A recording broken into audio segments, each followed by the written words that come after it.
अस्सलामु अलैकुम वरहमतुल्लाहि वबरकातुहू।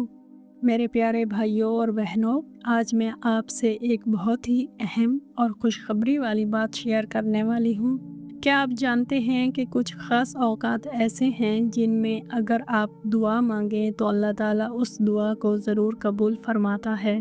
क्या आपने कभी सोचा है कि कुछ लम्हे ऐसे होते हैं जब आसमान के दरवाज़े खुल जाते हैं और दुआ सीधी कबूलियत के मकाम तक पहुंच जाती है।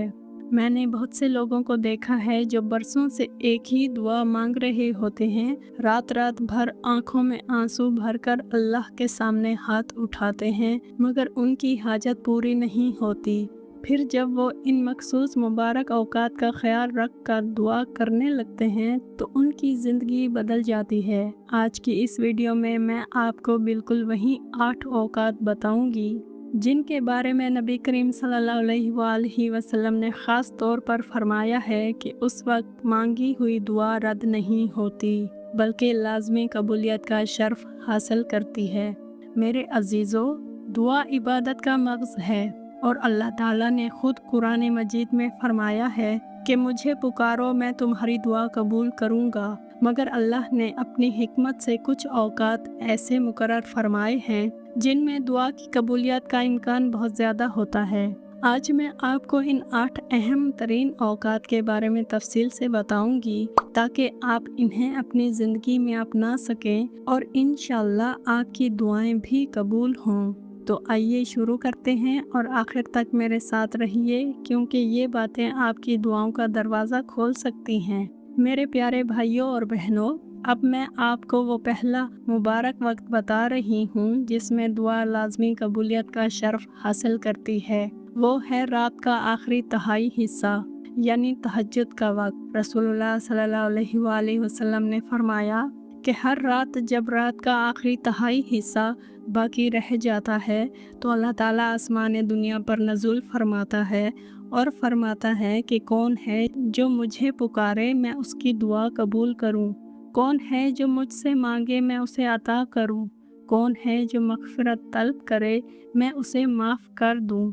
इसलिए सहरी से पहले या तहज्जुद की नमाज में दिल खोल कर दुआ करें, ये वक्त बहुत कीमती है।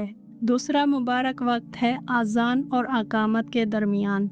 नबी करीम सल्लल्लाहु अलैहि वसल्लम ने साफ फरमाया कि आज़ान और अकामत के दरमियान दुआ रद्द नहीं होती। जब आज़ान हो तो फ़ौरन हाथ उठा लें और जो भी हाजत हो वो अल्लाह से मांग लें।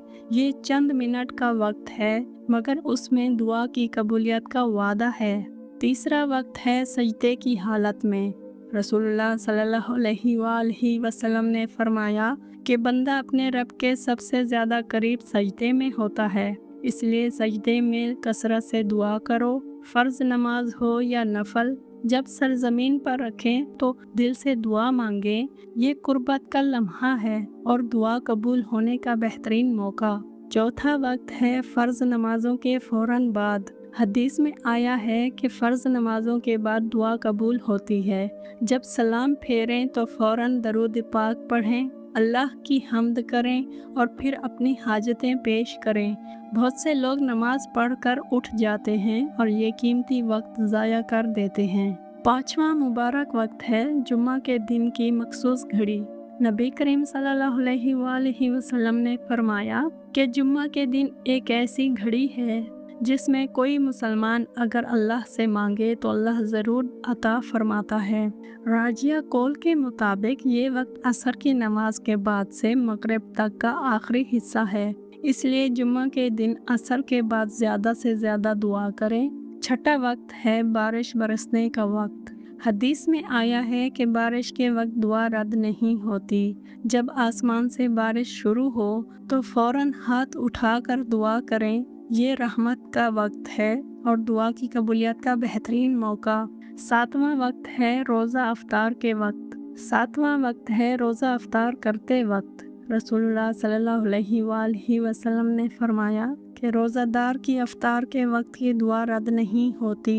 अफ्तार से कुछ देर पहले और अफ्तार के लम्हे दिल खोल कर दुआ करें। ये ख़ास तौर पर रमज़ान में बहुत मौसर है। और आठवां मुबारक वक्त है सफ़र के दौरान।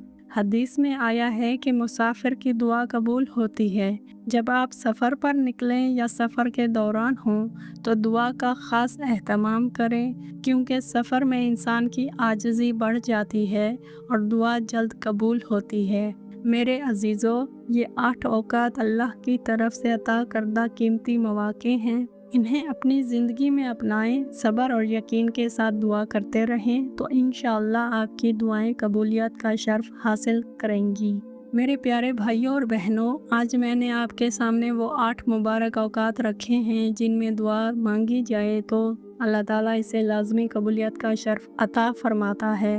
رات کا آخری تہائی حصہ اذان اور اقامت کے درمیان، سجدے کی حالت میں، فرض نمازوں کے فوراً بعد، جمعہ کے دن کی مخصوص گھڑی، بارش کے وقت، افطار کے لمحے اور سفر کے دوران، ان اوقات کا خیال رکھیں اور دل سے دعا کرتے رہیں۔ یاد رکھیں کہ دعا کی قبولیت کی 3 صورتیں ہیں۔ کبھی اللہ وہیں دے دیتا ہے جو آپ نے مانگا ہوتا ہے، کبھی اسے آخرت کے لیے محفوظ کر لیتا ہے، اور کبھی اس دعا کے صدقے آپ سے کوئی بڑی مصیبت دور کر دیتا ہے۔ اس لیے کبھی مایوس نہ ہوں اور مسلسل دعا کرتے رہیں۔ اب میری گزارش ہے کہ اس ویڈیو کو لائک کریں، اپنے پیاروں کے ساتھ شیئر کریں تاکہ وہ بھی فائدہ اٹھائیں، اور اگر ابھی تک چینل سبسکرائب نہیں کیا تو ضرور کر لیں۔ کمنٹ باکس میں لکھیں کہ آپ ان میں سے کون سے وقت میں زیادہ دعا کرتے ہیں، یا آمین لکھ کر اپنی دعا شیئر کریں۔ آئیے آخر میں ایک چھوٹی سی دعا کرتے ہیں۔ اے اللہ، ہمیں ان مبارک اوقات کی قدر عطا فرما، ہماری تمام حلال دعائیں قبول فرما، ہمارے دلوں کو صاف رکھ اور ہمیں صبر اور یقین عطا فرما۔ آمین یا رب العالمین۔ اللہ آپ سب کا حافظ و ناصر ہو۔ السلام علیکم ورحمۃ اللہ وبرکاتہ۔ جزاک اللہ خیرہ۔ اللہ حافظ۔